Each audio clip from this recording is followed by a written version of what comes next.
Everyone says love finds you when you're not looking. They're wrong.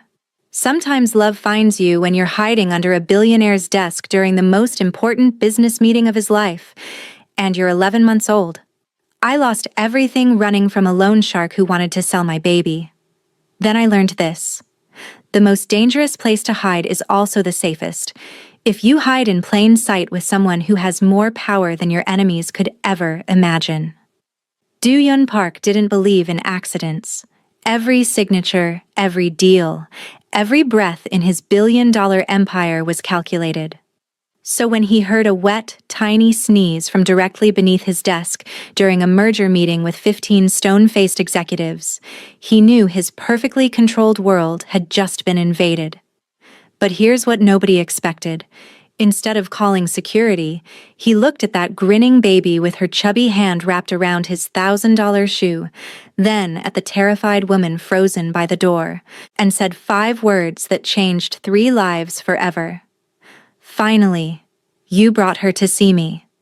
This is Afro-Korean Storyverse, where a single moment under a CEO's desk rewrites destiny, and where the most dangerous contracts are signed with the heart. Before I show you how a man who'd never held a baby became a father in a boardroom, and how a woman hiding in shadows became the only person who could save him, subscribe to see what happens when Seoul's coldest billionaire meets the one thing money can't control. Comment where you're watching from. I'd love to say hello, to know how far this story travels. Let me take you back 6 hours before that sneeze. Because understanding why I was hiding under that desk requires understanding what I was running from. My name is Felicia Wright, 26 years old, single mother, 3 weeks in Seoul. Working as a night janitor in the KD Group building because it was the only job that didn't require papers I couldn't get. That morning, my babysitter canceled. Again. I stared at Mia. 11 months of pure chaos wrapped in the world's cutest package, and did the math. Miss work, lose the job. Bring her, risk everything. I chose risk. I strapped her to my chest, praying she'd sleep through my shift. She did. Until 7:30 p.m., when I was cleaning the executive floor and heard voices approaching. Male voices, powerful voices, the kind that fire people like me without blinking. I panicked, ducked into the nearest office, didn't realize until the lights came on that I'd just hidden in the CEO's private conference room, with a baby, during what sounded like the most important meeting of the year. But here's the twist nobody saw coming. Do-Yun Park walked into that room like he owned the world, because technically, he did. 31 years old, billionaire, Korea's most eligible bachelor, face carved from marble, heart rumored to be made of ice. I was pressed against the wall behind a filing cabinet, one hand over Mia's mouth, praying she wouldn't make a sound. She was wiggling, getting fussy. I could feel the sneeze building in her tiny body like a time bomb. 15 executives in designer suits filled the room. Japanese merger partners, lawyers, the kind of people who negotiate in millions before lunch. And Do-Yun commanded them all with a voice so cold it could freeze vodka. That's when Mia sneezed. Not a quiet sneeze. A wet, loud, impossible to ignore baby sneeze that echoed off the marble floors like a gunshot. Every head turned toward Do-Yun's desk, because the sneeze hadn't come from behind the filing cabinet. In the chaos, Mia had crawled under his desk. And now she was staring up at Korea's most powerful CEO with her huge brown eyes, one chubby hand wrapped around his shoe, drool on his $1,000 leather. The room went silent. I stopped breathing. But Do-Yun? He looked down at my baby, and something flickered across that ice-cold face. Something almost human. Then he looked at me, frozen by the door, and I knew my life was over. Until he said those 5 words that made no sense. Finally, you brought her to see me. The Japanese executives exchanged confused glances. The lawyers started whispering. And I stood there trying to understand why Korea's most eligible bachelor was pretending to know my daughter. Dooyeon reached down, awkwardly, like he'd never touched a baby before, and picked up Mia. She immediately grabbed his tie and giggled like she'd just made a new best friend. He held her at arm's length, looking mildly terrified, but his voice when he spoke was pure confidence. "Gentlemen, my apologies. Family emergency. We'll reschedule." Not a question, a dismissal. The room cleared in stages. Confused bows, uncomfortable glances, phones coming out to text what had just happened to whoever needed to know. By 8:15 p.m., we were alone. A CEO who'd just committed corporate suicide, a baby trying to eat his tie, and me wishing the floor would swallow me whole. Dooyeon set Mia on his desk, one hand on her back so she wouldn't roll off. Then he looked at me with those calculating eyes, and I knew whatever came next would change everything. "Close the door." I obeyed because what else could I do? "What's your name?" "Felicia." My voice shook. "I work nights. Cleaning." "I'm so sorry. My babysitter canceled and I couldn't afford to miss." "Stop." He held up one hand. "I need you to listen very carefully to what I'm about to say. Because in approximately 6 hours, every news outlet in Seoul will run a story about me having a secret child." My stomach dropped. "Unless," he continued, his tone shifting into something businesslike, "we control the narrative first." That's when he made me an offer that shouldn't have been possible. "Move into my penthouse, tonight. You and the baby. We tell everyone she's mine, you're her mother, and we've been keeping this private." I stared at him. "You want me to lie? I want you to survive." His eyes locked onto mine. "You're running from something. I can see it in how you stand near exits, how you flinch at loud voices. I'm being forced into a marriage by a grandmother who thinks a wife will make me human. You need protection and money. I need a reason to refuse every matchmaking attempt for the next year. This is insane. This is business." He pulled out a contract that looked pre-prepared. 6 months. Live in my home, appear as my partner when required, keep the baby visible. In exchange, 200 million won upfront, full security, and whoever you're hiding from never finds you. 200 million won. More money than I'd seen in my life. Freedom, safety, everything I'd been praying for. Why would you do this? Dooyeon looked at Mia, who'd fallen asleep against his shoulder. Because for the first time in 3 years, my board looked at me like I was a person instead of a machine. That baby just saved me from a future I didn't choose. He held out the contract. "Sign it or walk out and take your chances." I took the pen. My hand steadied as I signed next to his precise signature. "Pack nothing," he said. "Everything you need will be provided." But here's what I didn't know then, what neither of us knew.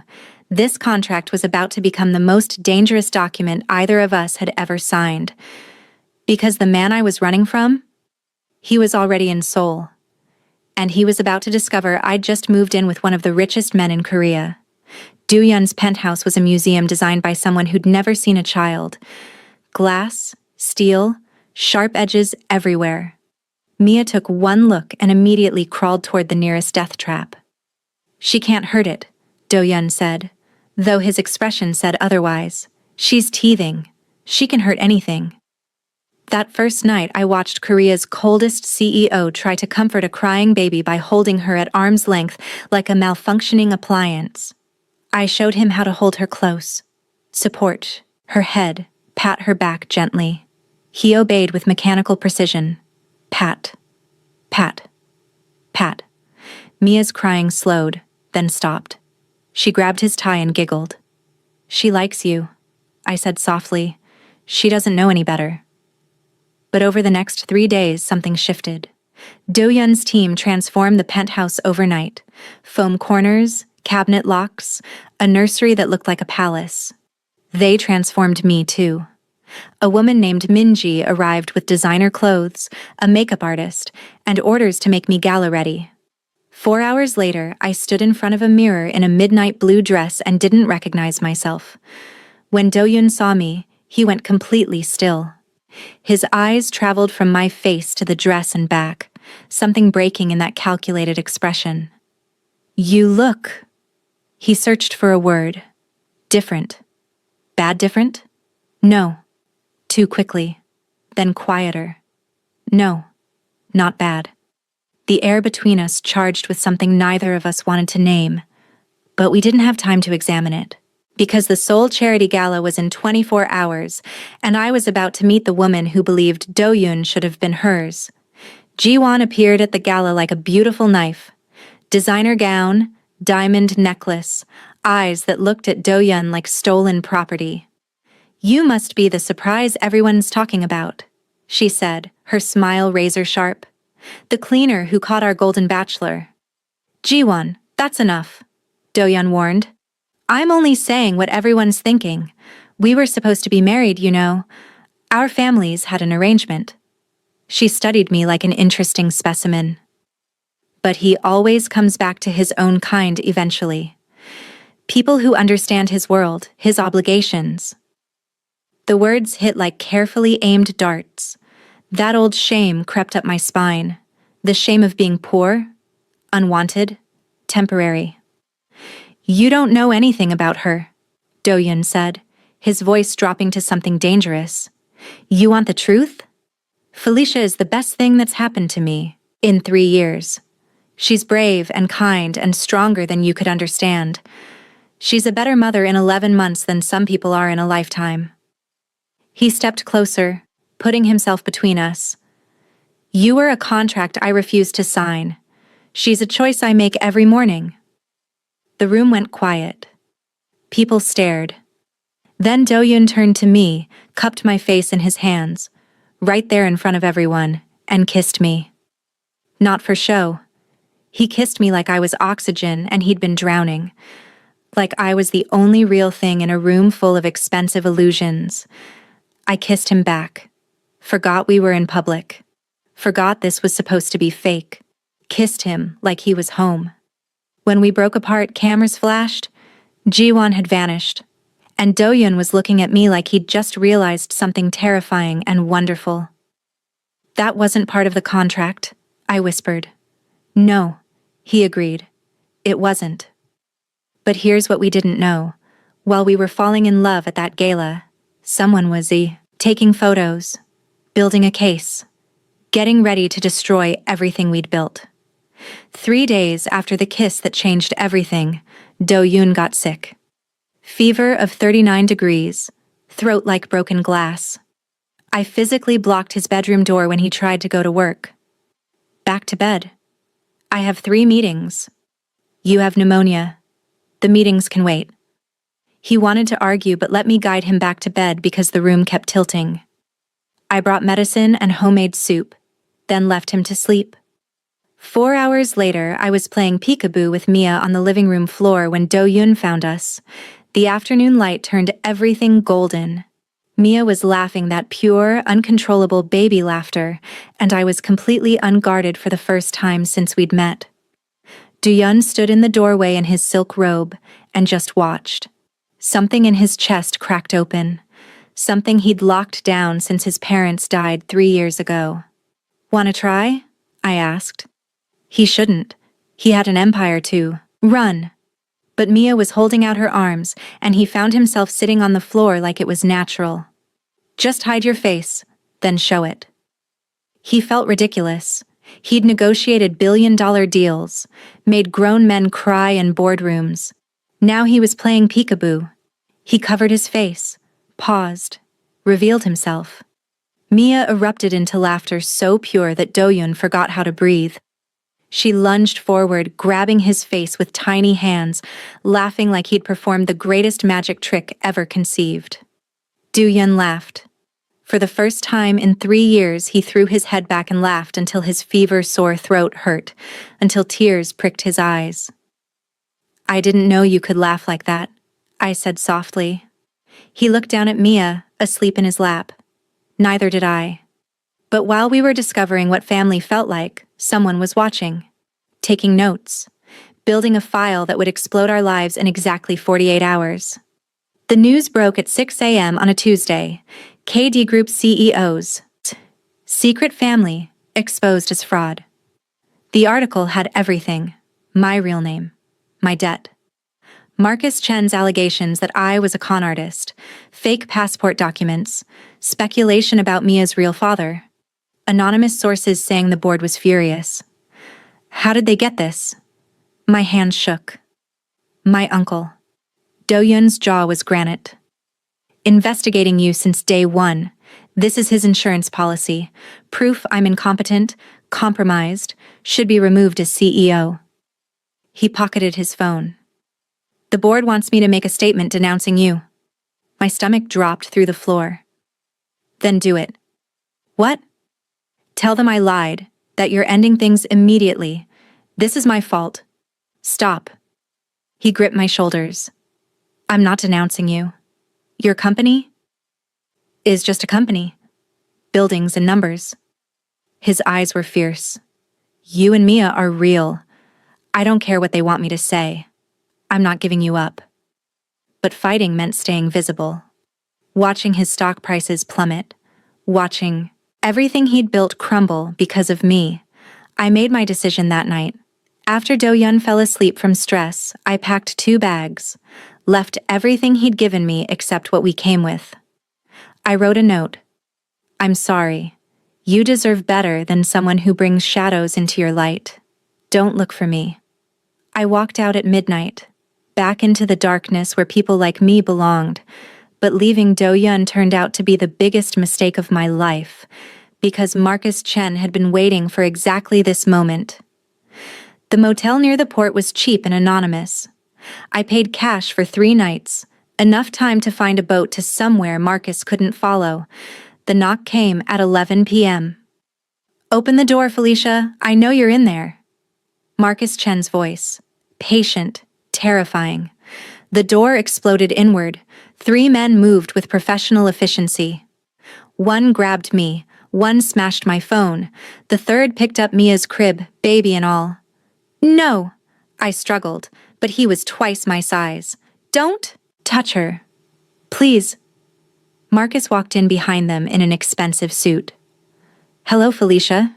You've been difficult to pin down. He glanced at Mia, who was crying. Cute kid. Looks like she'd be worth a lot to the right buyer, especially since she's connected to the Park family. My blood turned to ice. You wouldn't. I would, unless your boyfriend pays what you owe. $1 billion should cover it. He's not my boyfriend. The whole thing was fake. Then I guess we're selling the baby. They dragged us to a warehouse by the shipyard, tied me to a chair, set Mia's crib just out of reach, close enough to see her screaming but not comfort her. Marcus made his call on speaker. Mr. Park, I have something that belongs to you. Where are they? Do-Yun's voice was tight, controlled. Safe. For now. 1 billion won, within the hour, or I start selling pieces. Done. No hesitation. Give me the account number. I need collateral. I'm keeping the baby until the money clears. Just as insurance. Silence. Then. If you hurt either of them, I will destroy everything you've ever touched. There won't be a place on earth you can hide. Marcus laughed. 53 minutes, Mr. Park. Better hope you care enough. He hung up. I watched Mia scream herself hoarse, my heart tearing apart. But Do-Yun had never needed an hour. Because he'd done what he did best. He'd planned. Activated every resource. Called in every favor. And then, he'd gotten in his car alone and driven into a typhoon to get his family back. The warehouse door exploded open at 11:47 p.m. Do-Yun walked through like an avenging angel, soaked from rain, CEO clothes ruined with mud. Time's not up yet, Marcus said, hand moving toward his gun. I'm not here to negotiate. Do-Yun's voice was arctic. Behind him, police lights flooded the entrance. Sirens wailed. You made a mistake, Mr. Chen. You threatened my family, and I don't lose. Chaos. Marcus's men ran. Police swarmed. Marcus tried to grab Mia as a last-ditch hostage, but Do-Yun moved faster than I'd ever seen, crossed 15 feet in seconds, slammed into Marcus with 3 years of grief and rage turned into protective fury. They went down hard. Do-Yun's fist connected with Marcus's jaw once, twice, 3 times, until police pulled him off. Then he went straight to Mia, scooped her out of the crib with shaking hands, held her against his chest while she screamed. Turned to me, still tied to the chair. I told you not to look for me, I whispered. I don't take orders well. He knelt, Mia between us, untied my hands. Did he hurt you? I shook my head, unable to speak. Don't ever do that again. Don't ever think you're saving me by leaving. His voice cracked. I spent 3 years not caring if I lived or died. Then you showed up under my desk and gave me a reason. Don't take that away. Your company. I don't care about the company. He pulled back so I could see his eyes. I resigned this afternoon. Gave my uncle what he wanted. The board can have KD Group. I'm starting over.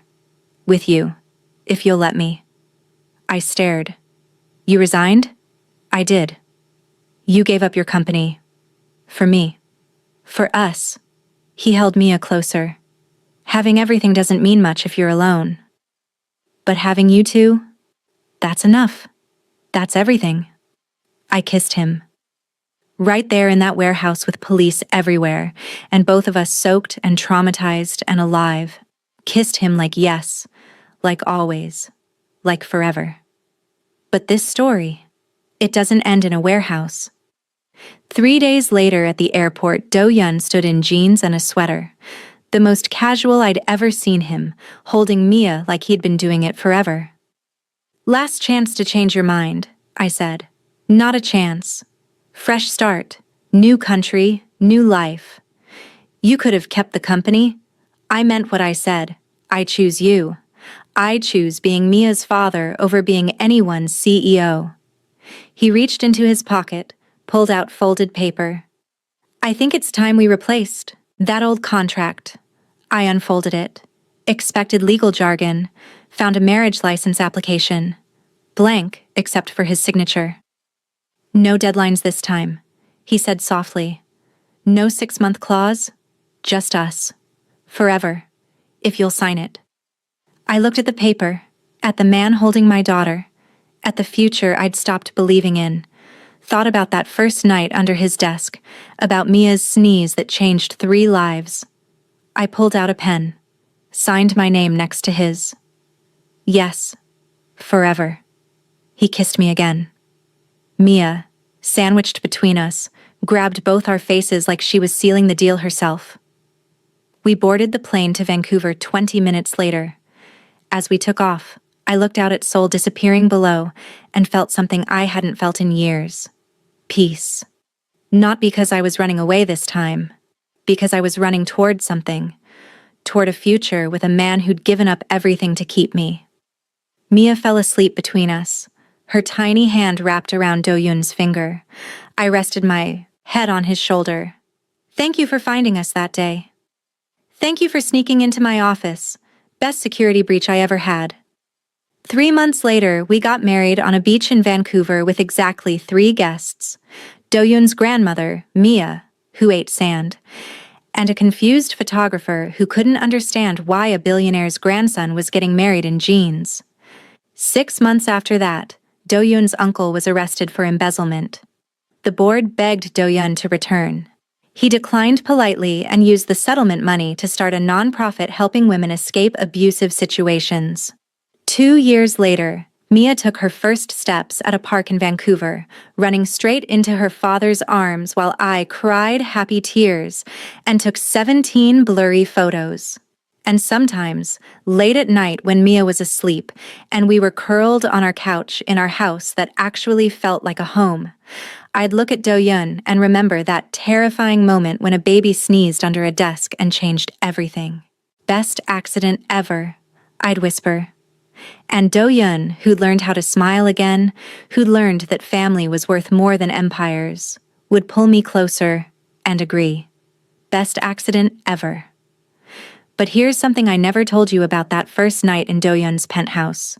Something I discovered 3 years later when Mia was old enough to ask questions about how we met. Do-yun had a secret too. One that explained why he recognized Mia that first night.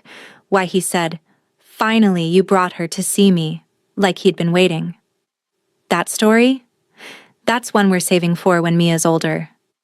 But if you want to know what Do-yun was really hiding and why a billionaire CEO would risk everything for a stranger and her baby, subscribe now because that truth, it changes everything you just heard. Some secrets are worth protecting, some are worth revealing, and some, they're worth an entire other story.